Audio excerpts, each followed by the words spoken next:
Hi, and welcome to Mindsetters Radio with the Forgiveness Doctor, Dr. Michael Ryce. I'm Jeanie Ryce, your co-host, and we welcome you to the show. Today is Thursday, May the 29th, 2014. Thank you, dear heart, and happy anniversary to you. We are in Gatlinburg, Tennessee, actually with Jeannie's mom and dad celebrating our anniversary.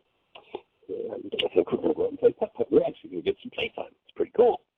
Anyway, we walk you into the show. We're delighted that you're here. And one of the things that occurred to me as I was listening to the intro to the show is to once again acknowledge Mary Redante, who's just this awesome young lady who came to a series of our workshops in Berkeley, California, about 4, maybe 5 years ago. And her first exposure to this work was on Sunday afternoon. And I believe it was Tuesday night she came in and said, I've written a song. She'd been there for Sunday and Monday and integrated so much of the thinking into this song. It was just awesome. And then she came in on Friday night and played it for us, live, brought her guitar and played it for us, sang it. And just a matter of weeks later, had it put on a CD. So you might check out Mary Redante. I think her website is maryredante.com, Jim. So Mary Redante, R-E-D-E-M-T-E. You can also go to our website and listen to her song directly, but the whole song, it's just awesome that what she integrated into the material. So thank you, Mary, for being in the world, and thank you for letting us use that awesome piece of music that you created. And it's just amazing to watch. You know, the number of people in the genius, when people get that I'm responsible for the output of my mind, and when people stop playing the blame game that anything they're experiencing is somebody else's fault, that anything they object to, anything that their mind tells them they're disturbed by. You know, our definition in this work of denial is, when I talk about you or something you've done as the cause of something inside of me, you know, I need to run away from you, or I need to change you, or I need to fix you, or I need to do something to you. You're living in a lie. Get it? You're living in a lie whenever you say, you made me. That's called denial. Now, to break through that the barrier in the mind, to really, truly get that, you know, there's a great line in the Course in Miracles, and many people, they have to work with the Course for years to get past one of the very early lessons in the Course, and the lesson says, I'm never upset for the reason I think. You know, when I do the Healing Through Relationships workshop, many of you have been there, I start out and I introduced my artwork, which is a flat line on the board with a hump over it and 2 small humps in the middle. And I ask people what it is, and people will say Kilroy, and people will say a Volkswagen, and people will say somebody peeking over a fence, and somebody will say a 2-door igloo, and someone else will say a 2-door train tunnel. And I point out to the person who would say 2-door train tunnel, well, let's imagine that I drew this on the board in the year 1500. And I presented it to everybody on the planet. Is there one person on the planet that would say this drawing is a 2-door train tunnel? And in 1500, nobody had the brain cells, nobody had the content to call it a 2-door train tunnel, therefore could not. So when one says 2-door train tunnel, they're not talking about my drawing on the board, they're talking about the content of their mind. It takes great wisdom to recognize when you open your mouth and start to blabber about something, that what you're blabbering about is the content of your own mind, especially when you're in objection, especially when you're in resistance, especially when you're in some form of hostility or fear. That you're telling us with your words about the contents of your own mind. You're not telling us about the object of your attention that you think is the problem in your world, and that you think you have to fight against or change, or that you're accusing or you're making wrong. Just like 2-door train tunnel, if you're saying it and you think you're saying it about your object of attention, you're really showing us the content of your own mind. And when you start to recognize that everybody's doing that all the time, and you really start to listen to your own words, because things you don't know about you, you're telling the world about all the time. Everything you object to, you're telling the world about the contents of your mind. Now, are there certain things that need to be objected to? Absolutely. There's some crazy stuff going on in the world. But if I open my mouth in some form of hostility or fear, that conversation's all about me. It's not about the object of attention. It's not about the lines on the board. And, if you go back to Yeshua, if you really want to take these tools and you really want to put them to work, Yeshua says it so powerfully 2,000 years ago. He says, you've got to have the eyes to see and the ears to hear. I think we can fairly safely assume that most everybody in his audience had what we call physical eyes and ears. So he obviously wasn't talking about that. He was saying in order to think and to talk, to speak on another level than what humanity calls conversation, you have to build new brain cells. And the new brain cells you have to build in order to really, truly comprehend what he was teaching and make use of it, the new brain cells you have to build are about how every word you say is a reflection of the contents of your own mind. Every word you say in disturbance is your own carbon-based memory projecting its content into its brain's image and thinking the problems outside of it. So when you object, recognize that if there is any form of disturbance in your objection, so anything I need to run away from this, then recognize that's your own content, and that's just more stuff to be healed. That's where the forgiveness process comes in. That's where we get to remove what never belongs. And so what we're here to do is to support you in removing, number one, stopping your conversation about what's outside of you as though it could possibly disturb you, and recognize that everything that you're dealing with is inside of you. Everything I'm dealing with is inside of me. If I have disturbance, my mind says my disturbance is about that, I'm in a lie. My disturbance isn't about that. My disturbance is about the disturbed content of my own mind. And when I apply forgiveness to that, I get to remove that. And the word forgive does not mean I let you off the hook for what's happening inside of me. The word forgive is how I change that content in my own mind.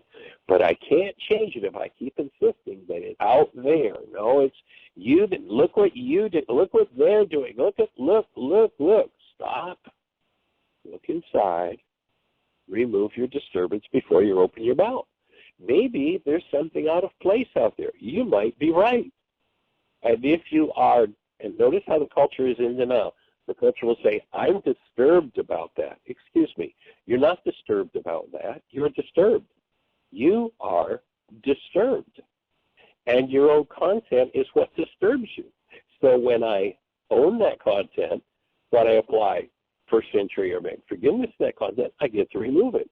And then if there's something in the world that I need to address and speak about, I speak about it, but I speak about it in the context of love instead of out of my disturbance. So that's what we're here to support. And if you have not become acquainted yet with the forgiveness process, we would love for you to be successful in using it. That's why we do this show every day. And it's fun to do. We've been in 7 countries in the last 6 months. It's fun to keep up with this show, and we certainly appreciate Dr. Tim and Michelle for all the support they are in helping us to carry on when we can't be there. But it's certainly an interesting project to be available to the show. We've been, 3.5 years, and Monday's the first time we've ever replayed a show. It's an interesting project to do that. And we do that because we're committed. We want to support you. We want to be able to have a conversation with you about what's going on in your world and what's going on inside of you and support you in the process of healing. That's why we do this. You can also go to our website, which is www.whyagain.org. And you'll see in the middle of the page a nice big bullseye. If you click that bullseye, that bullseye will take you to a whole series of links. The series of links will give you chapter 24 of the book, Why Is This Happening to Me Again? It will give you a copy of the latest reality management worksheet. And then there are several radio shows. I'm not sure just how many we're up to now, 10 or 12, 13 now, radio shows. You can click on any one of them, and you'll be hearing a live show where we've, in person, walked somebody through the reality management process. So each of those shows will be a different set of instructions in understanding the nuances of the reality management worksheet. It's a really simple process. If you go, oh, that's too complicated for me, denial, and you're talking about the complications in your own mind. One of the things I point out in Why Is This Happening to Me Again is that to a complicated mind, truth is complicated. To a simplified mind, truth is simple. When you get the complexities out of your mind, you won't look at the worksheet and go, that's too complicated. You'll go, oh, this is really simple. Gee, I just filled in a set of blanks. What happened? How do I feel? What's my thought? What's my goal? Cancel my goal. Restore love. What's complicated about that? But the mind can bring all of its little upsets and disturbances, and the idea is to bring those up for you, and we're here to support you in healing them.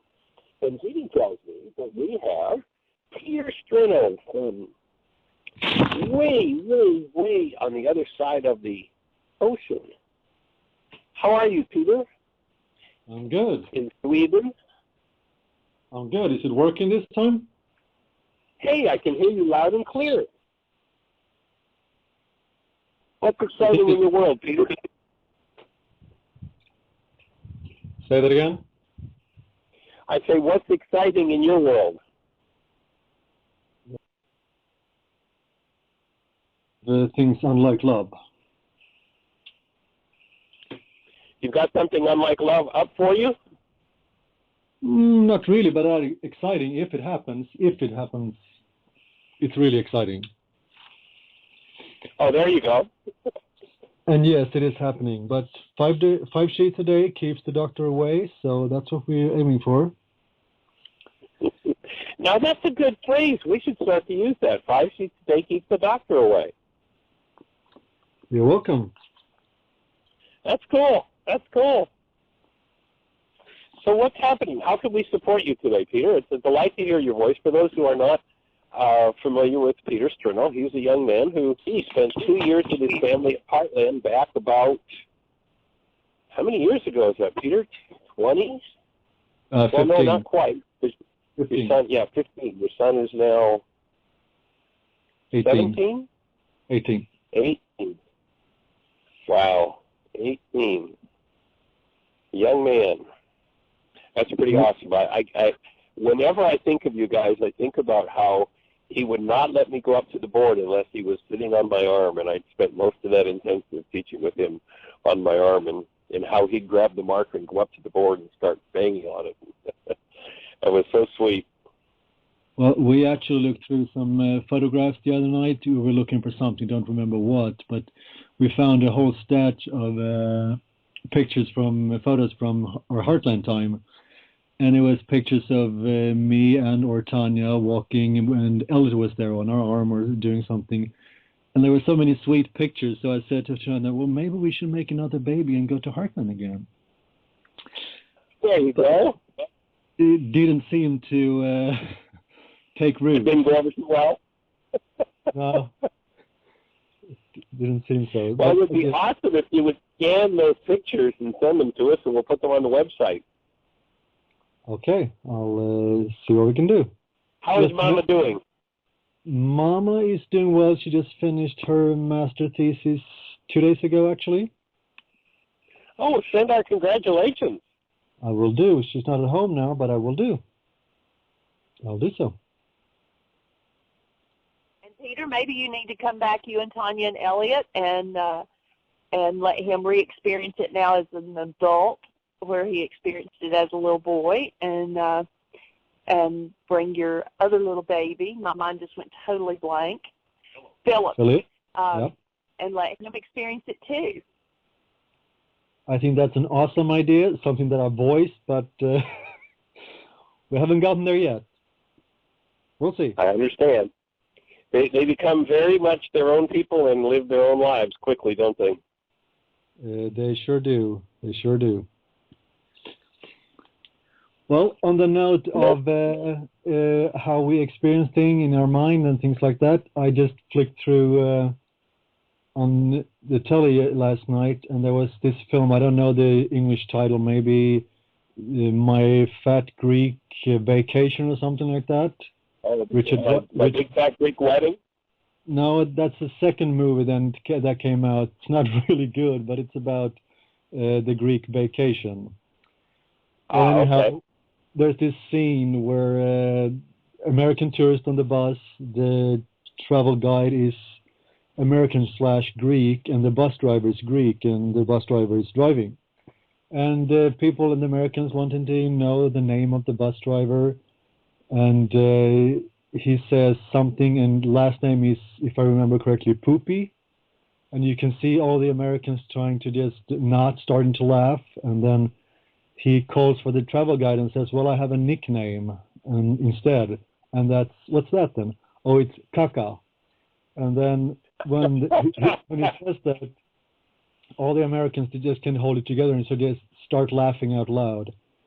And you see the travel guide with a troubled look, indignation almost, looking and leaning over to the bus driver saying, they're laughing at you. They're laughing at your name. And his response is, good. Laughing is good.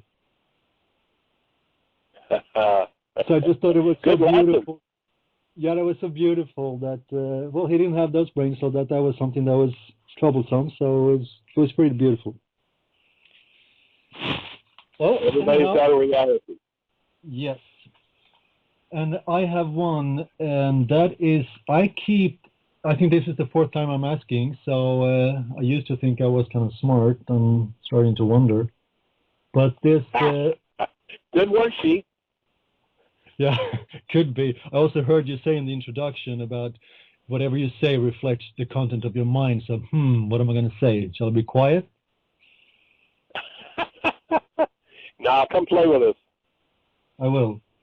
And I have to say that now, I listen to the show every day, usually one day after, but still every day.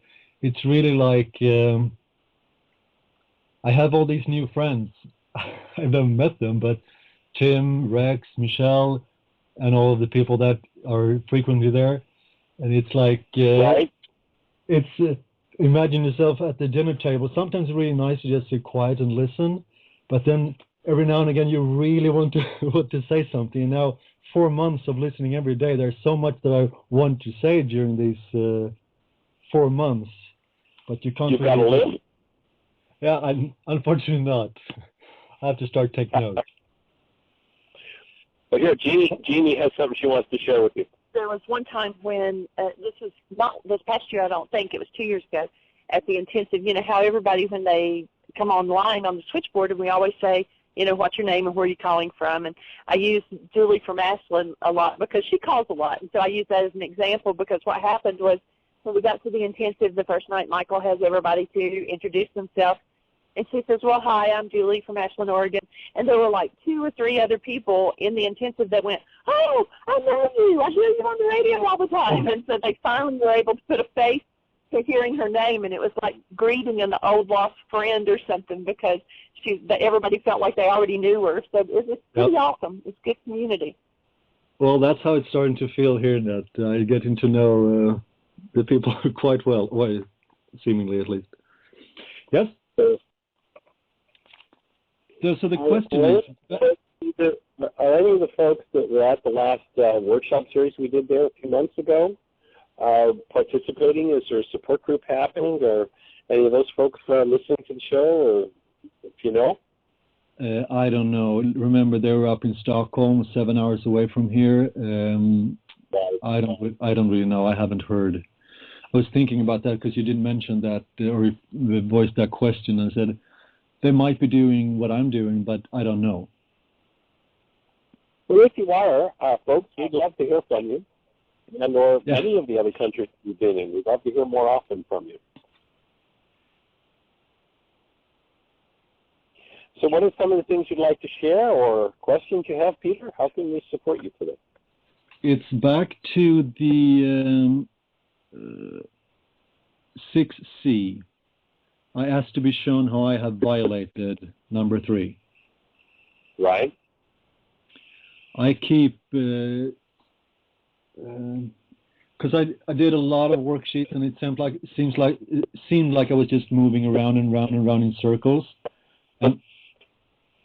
and then all of a sudden I was really able to fill that part in, the 6C, and it really opened up a lot of. Are you hearing what I'm saying? Loud and clear.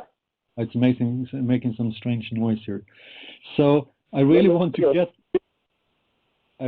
get that part, but it's often I'm not really able to fill that part in, and I don't know. Most of my worksheet seems to be actually on Peter, and so then, like, the goal is. Oh, it sounds like you're trying to say something the whole time here. So the goals, for instance, one I'm looking at now, it's that everything should go quick, efficient, and turn out really well. And then that's the goal. And then going down to, I have to be shown how I have violated that goal. So in that case, the idea of that step in the worksheet, Peter, is actually the whole worksheet. The idea is to get human life, to get this active presence of love and who we are with all our true attributes showing up in our own lives.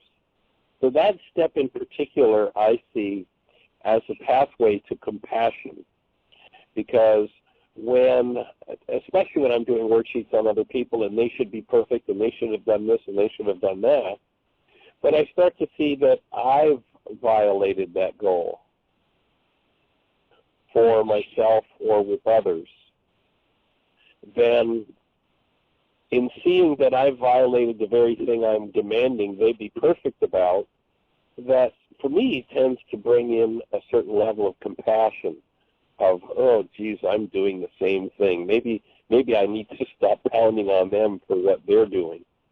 And as I do that, I get to soften that part of my heart that holds some form of hostility or fear when someone else isn't perfect.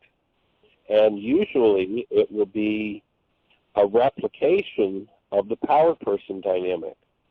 When the power person, when we weren't perfect and the power person pounded us in a certain way, we'll have a tendency under stress to play out that exact same dynamic of pounding on someone else or pounding on ourselves. And of course, when I see that I've done the same thing, then it tends to soften my heart and bring a little more of that compassion into the space. And Jean's got something to share as well about it.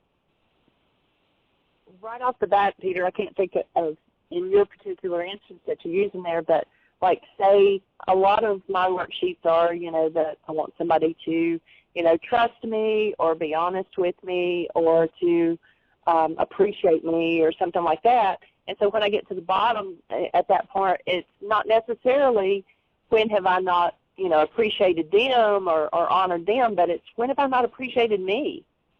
When have I not appreciated or loved myself or honored myself or, that I dissed myself, but yet I don't want anybody else to do that.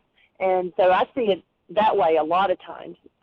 In your particular instance of wanting things to go quickly or efficiently, maybe, when have I procrastinated and not been efficient or quick, or something like that, which will usually open up another worksheet. Yeah. And also, when I wasn't quick and efficient and didn't get things done perfectly, what did my power person do to me? And maybe my power person isn't around anymore, and if they're not, then very likely I'm continuing to do that thing to me that I detested when they did it. And so I'm just taking on and being true to the role of the power person, and as I realize that, and forgive it, then I get to be free of doing that to myself. So when you weren't quick and efficient and right on the track and didn't have everything perfect and, weren't doing it just right in front of your power person, what did they do to you?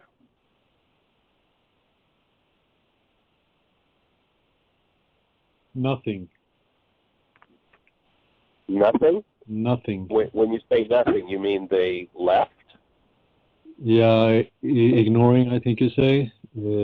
Just ignore you? Yeah.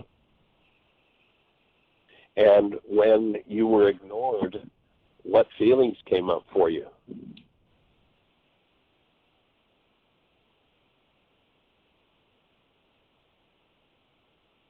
Twofold. Panic, sadness. So if you look at your worksheet today, how often are you doing panic and sadness? Often. Often. So they probably relate to your power person. So some worksheets around your power person and wanting your power person to be there with you rather than ignore you might be productive in that regard. I want them to like me. Okay. So then I do that worksheet with that as a goal and then cancel the goal for them to like me. And when I cancel that goal, I'm going to touch into that part of my mind that holds more of the energetic experience with them when I believed they didn't like me or I wasn't important to them. Well, I'm laughing because that's the pit that I'm so totally in the moment. So no, it was shocking. I got to that other part, which on the box to the side, I commit to having a human life, to living as love, and you do a mass canceling. Right.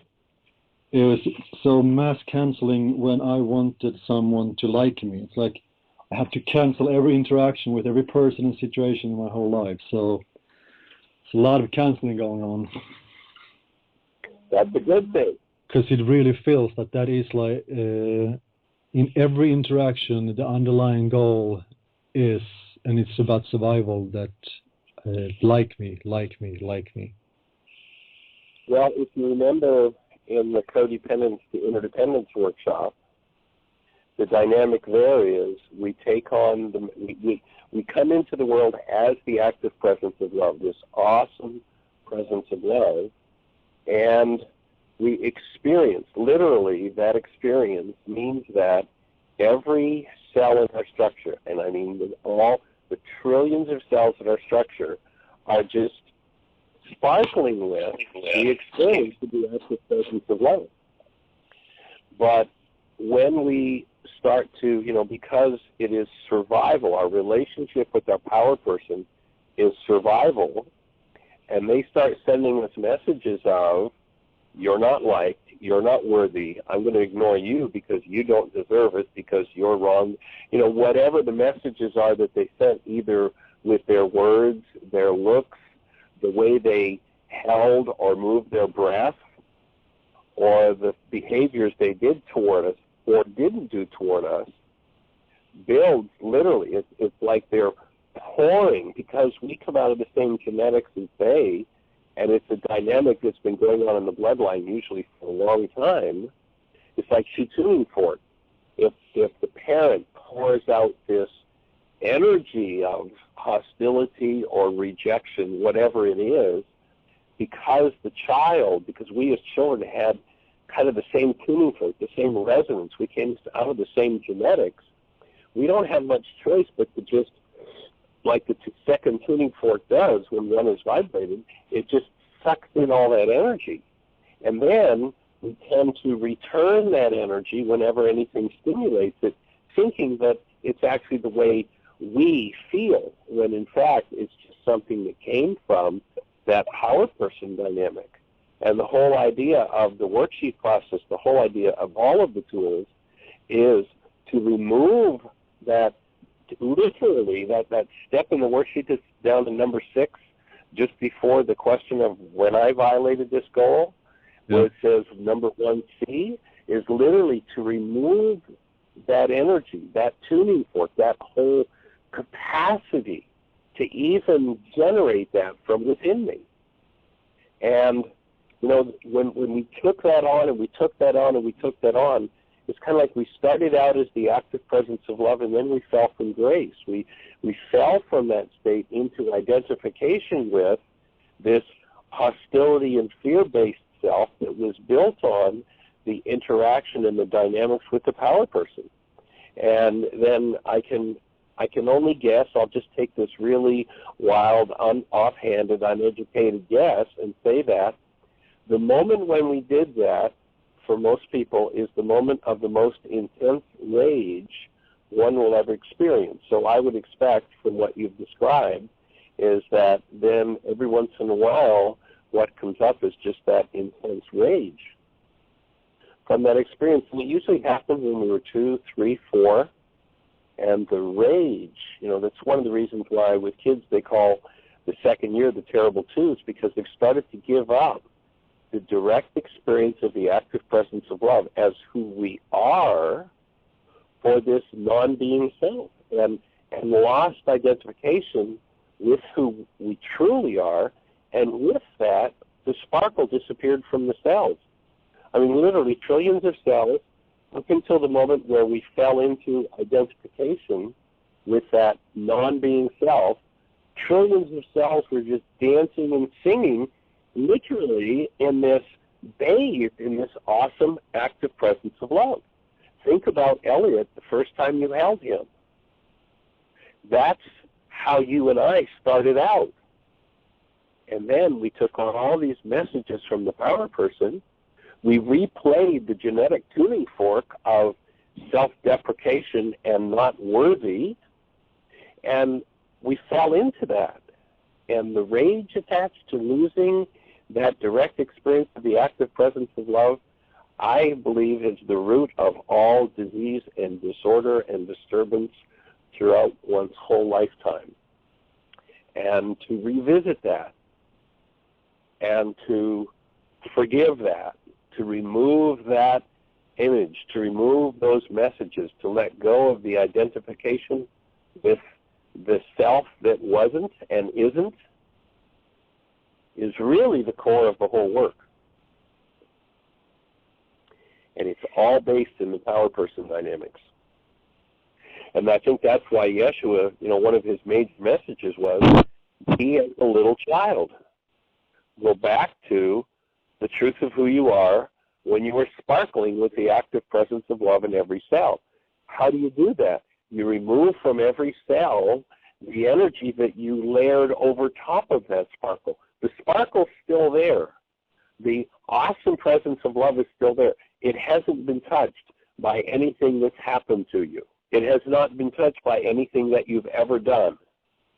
Those things exist in different frequency levels. And so to forgive, and that's where Yeshua says, how many times do we have to do it? 77 times 70. Until I so weaken that genetic image. And it's usually something, if you went back and talked to your dad, your mom, I bet if you asked them about that issue, they'd go, oh yeah, man, I had that with my parents. And if you ask their parents and their parents and their parents, it's a genetic anomaly that's been passed on to us, and it is a lifetime of work to totally undo it.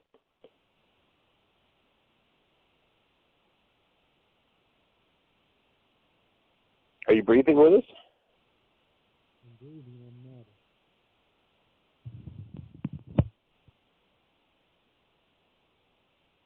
not. Are you there, Peter? Yes, I'm here. Oh, good. I'm breathing and I'm not. Well, what's happening with your breath? I'm breathing. Oh, okay.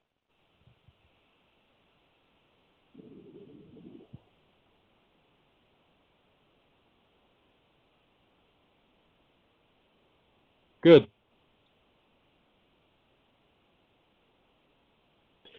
So does that make sense of your question? It does. It does. And somewhat to what Jeannie also was talking about, that even in that step, it's to treat number one, being Peter, myself in this case, but to really down there as well, treating it as a third person. My Right. non-being self. My non-being self. Yes. Okay. I have one other question. I'll tell you what, before you go on to that question, the other question that I would ask is, have you ever seen the expression of this energy in either of your children? Both. So, to me, one of the big reasons for really continuing to stick to and do your work, to let yourself soften and breathe in the presence of those painful dynamics and let them go, is to open the space, children and their children to be free of it.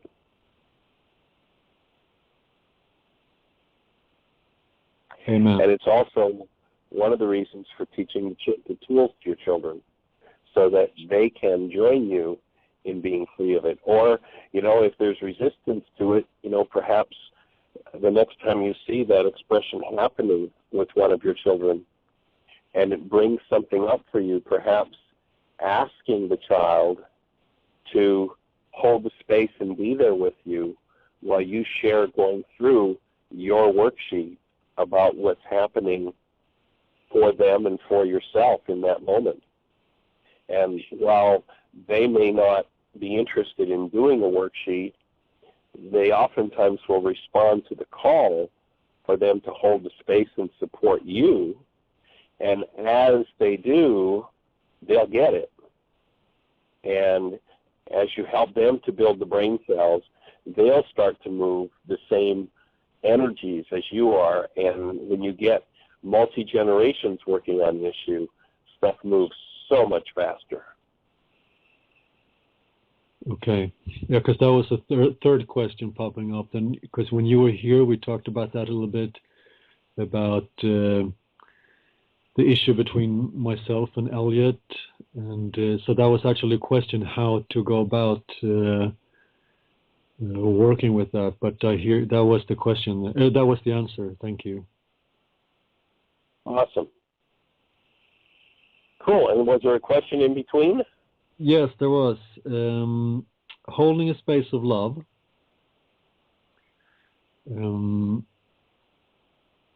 So, like you've been saying, different people go to different places in order to get to that space of love. Yeah. And I have my route.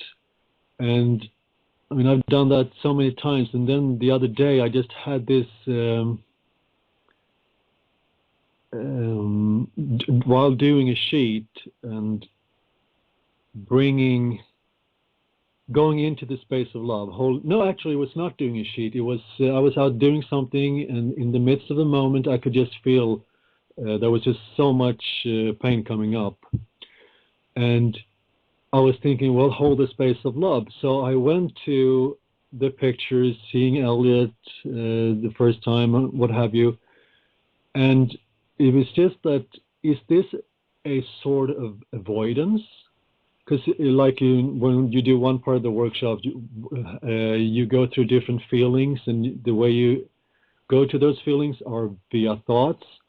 So even though I had pain going up, I, with my thoughts, bring out those pictures, and by that generate love. And through that, the pain is not so much there, at least. So it's just a clarification of that, because it felt almost like as if I was avoiding it, skipping away from it. I understand.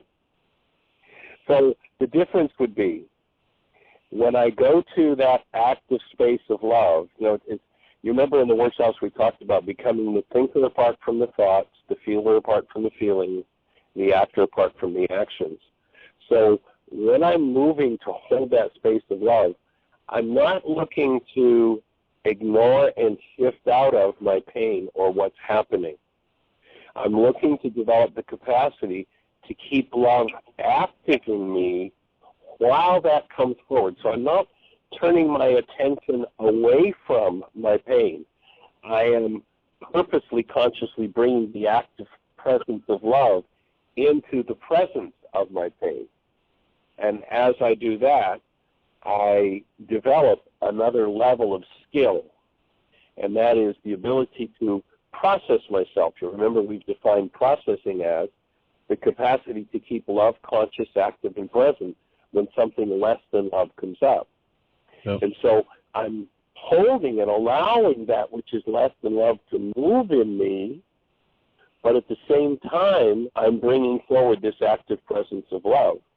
And ultimately, what will happen is the self, based in that which is less than love, will dissolve and disappear.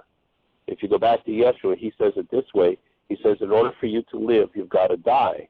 You know, it's like they're two, you know, you've heard me use the example before of defining a word and asking an audience, you know, if a word is a tool of communication indicative of an interaction between two, first of all, I ask people, does that make sense? Yeah, words, there are two of us, there are two going on, and then you remember I'll ask people, notice there are words running in your head right now that you're not speaking to anyone. If there are words running in your head that you're not speaking to anyone, and words are tools of communication indicative of an interaction between two, who's in there with you? Who's talking to who? So the non-being self has got a whole conversation going on, and you want to practice bringing, not turning away or pretending the non-being self is not there or ignoring it, but you want to practice bringing the active presence of love into the presence of the conversation of the non-being self. And that's what begins this dissolution. Does that make sense? Yes. So that's the practice. So I'm holding both together in the space at once. And of course, the most difficult, it's a whole lot easier for me to process you than for me to process me. There's a whole other level of practice involved in being able to process ourselves. And ultimately, that's what the work is all about, and the intensives especially, is to support people in being able to hold love conscious, active, and present when something less than love comes up in them. Yep. Cool. Cool indeed. Anything else we can start to support you? That'll be all, sir. Cool. Well, you know, maybe while you're listening to the shows, you want to start a notebook with questions, and then, you know, once a month we could just do a whole show on questions from abroad. Sure. Can do well, that. We appreciate you a lot.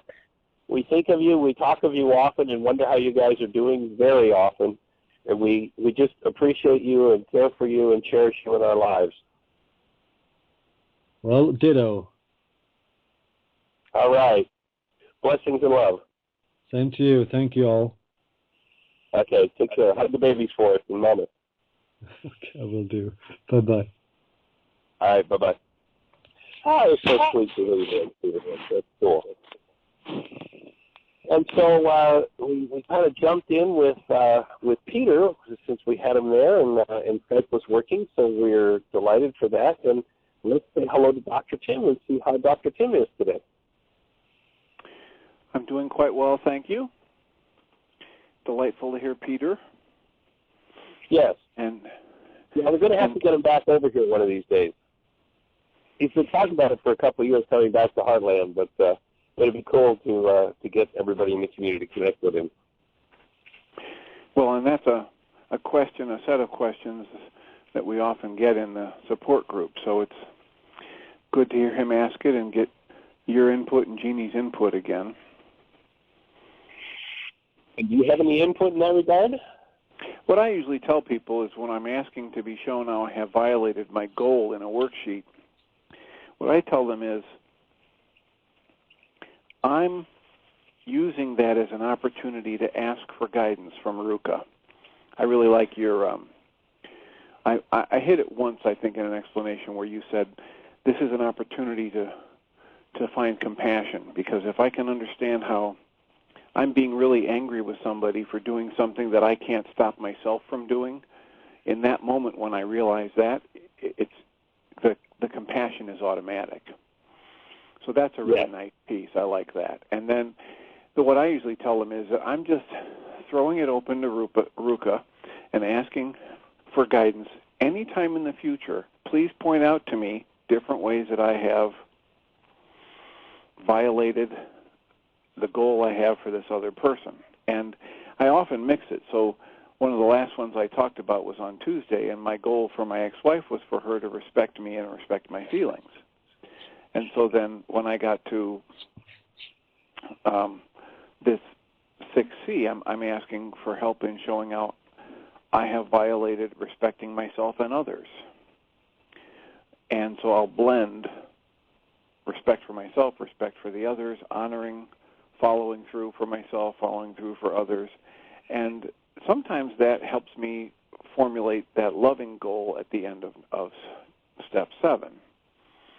But almost always the thing that some people were surprised to hear me say is that in 6B, where I write down what it was I saw after I canceled my goal and asked to be shown the hidden part of my mind that was causing my pain, whatever it is that I see there is often the seeds of my next few worksheets. And as happened in the worksheet I was talking about on Tuesday, I realized the energy that caused me to pick up this worksheet that seemed to be anger was really about grief and sadness. And that's what I saw, and so there my next few worksheets are right there, that I have grief. And the thought is I failed my sons and my grief at the loss of the fantasy of the loving family. So there's 2 or 3 worksheets right there in 6B. And then in 6C, I asked to be shown how I'm, anytime, wake me up, give me a wake-up call if I'm in the middle of disrespecting myself or someone else. So that's how I talk about that. Beautiful, beautiful. And you bring up a great point there with that hostility and anger. And that one's one that we can just deserves to be reinforced over and over and over again until we really begin to learn it. And that is, when I'm using hostility, it's like taking a drink of the fifth of scotch. Hostility is an internal drug that is always being used for an anesthetic. I'm never angry. That's that lesson from the course I mentioned. I'm never upset for the reason I think. And my hostility is always, always, always a drug I'm using to cover something else. And when I'm willing to let go of it, then I get to touch into and heal whatever that something else is. And each piece that's healed there brings in another aspect of our humanity. And to me, that's the whole purpose of the game, is to restore human life with all of its attributes. Compassion, the Buddhist tradition, that's their whole focus, is restoring compassion. If you look at Yeshua, his major focus was restoring the active presence of love. And their attributes of our human beingness is really to restore that human life that is so precious, and to let go of identification with that false self that thinks that, oh no, I've got to be a tough guy, I've got to be macho man, blah, blah, blah, blah, blah. And we destroy ourselves in doing that. So it's just the willingness to come back to the truth of being real, true men and women connected to the active presence of love and functioning as we were created to function out of that presence of love. And anybody that, to me, anybody that would argue with that, I just say, well, go hold a newborn and then tell me that human life isn't about love. Just give it a try. Hold a newborn. And there was actually a piece of writing. It's sort of been coming to mind. It's something I read years ago from a guy who was actually the dean of a law school, and he talked about how, the sex drive was just something about survival. And, that's all it's about. Just forget about the rest. Go have your pleasure kind of thing. And how somebody, and in his words, this guy was supposedly a teacher. In his words were, somebody came along and made up this story about love, like like there was something dumb about that. And he's like, have you never held a newborn? Do you not know what it's really all about? And that when we behave from that active presence of love, especially in the bedroom, especially in that space of intimacy, that a whole new life flowers in ourselves, in our relationships, in our partners. It's just, it's just a different game than the one that the insane hostility and fear-based world is playing. Well, the other thing that happened in our support group was somebody was saying, yeah, but this person really did this horrible thing. And that comes up every once in a while. As we're doing worksheets, sometimes people think, so I should just accept this, and I should, this person shouldn't have any consequences, and we go through that over and over saying, yes, people do things that are hurtful, they're insulting, they're truly deceitful, they're, intended to disrupt other people's lives, and none of that is good. We're not saying any of that is good. All we're saying is my internal response to those outside events is my choice. I'll have energy resonated, and I can't prevent something from getting resonated in me, but I can step back, feel what's being resonated, and choose to respond differently, choose what I want to focus on when that happens. And I can either choose to focus on my anger, or I can choose to focus on love. It's a choice, and both choices have consequences, and I need to choose wisely. Well, on that point, I always go back, and you've heard me speak about him before. One of my mentors was a man named Judge Acidy Kelly, and I like bringing him up on the show every once in a while just to keep his energy involved in this work. He was one of the motivators behind this work, and this man was a Superior Court judge in Albany, Georgia. And Albany, Georgia has been described as a part of the state of Georgia worse than the armpit of the state. And it's a pretty tough place. And Kelly sat on the bench, and he sent thousands of people to prison, many of them for life, for some of the most heinous crimes you could imagine. And yet, Kelly never punished one of them. Never, out of hostility, spoke to someone in his courtroom.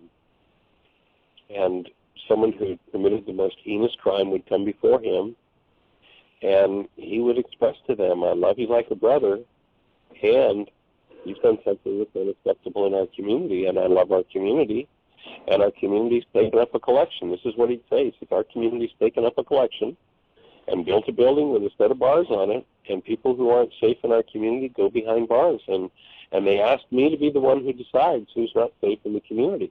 So while I love you, while I am this space of love for you, I cannot allow you to be free in this community. I'm going to lock you up for the rest of your life. And then he would offer them laws of living, saying, if you'd like to heal, we can offer you the tools to heal while you're in that prison. He used to be, actually, for the state of Georgia. He was the head of prisons in the state of Georgia, and then became a Superior Court judge. And, he truly, truly was a space of healing and of love for some people in the state that were some of the worst. If you think in terms of people who do heinous things, he was that space to support them. And if we could just get that throughout the prison system, if we could shift out of this game that's being played on the planet today of law enforcement, so it's all become about law enforcement. It used to be peace officers. If we could just train police instead of rushing in with their masks and their guns and their flak jackets and their weapons, if we could just train them in living as human beings instead of, if you look at the spousal abuse, if you look at the alcohol levels in our police departments, they're horrendous because they're in the same state as the criminal mind in many cases. Not all of them. There's some wonderful people out there in that profession, but many of them are in such hostility for themselves, they couldn't fathom being a peace officer. But if we shifted the language back to and started to create peace officers instead of law enforcement, the power of words, we'd have a whole different game going on. And so I just told him, in Judge Kelly's memory, he's now left his body behind, that perhaps his energy can be part of us shifting that on the planet. You know, in this country, since 9/11, there have been more Americans killed by police bullets than have been killed in Afghanistan. When you think about that, that's pretty bizarre. It's time for healing to happen in our country. So Jeanie tells me that we've got a caller. We're down to 2 minutes. So, Susan? Hey, Susan, you're with us. Awesome. How are you, young lady? I'm great. How are you? Nice to hear your voice. Cool. Good to hear your voice. We love your accent. Your accent is so southern, but it's so different from Jeanie's. You know, the fact that Jeanie's from New Jersey. We'll talk about that another day. But anyway, you've got something to share with us. I know we talked on Facebook the other day. Yeah, I'm so excited that you're coming to Asheville, and I'm going to get to come up and do the still point breathing on Saturday the 7th. Fabulous. You're not going to make it for Sunday for the Y workshop? I'd like to make it for the whole week. Okay. You know, there's a possibility. There is a possibility that I'll go up this weekend, but I would have to come back, go to work, and then come back up for the following Saturday. Cool. Well, that would be awesome if you could do that. We'd love to connect.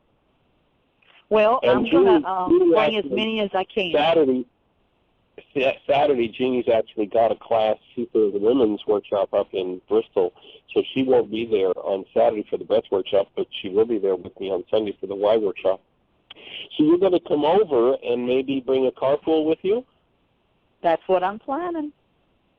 Awesome. And Mary Ann is so sweet. She's given us all a place to stay. She said I could bring as many as I wanted.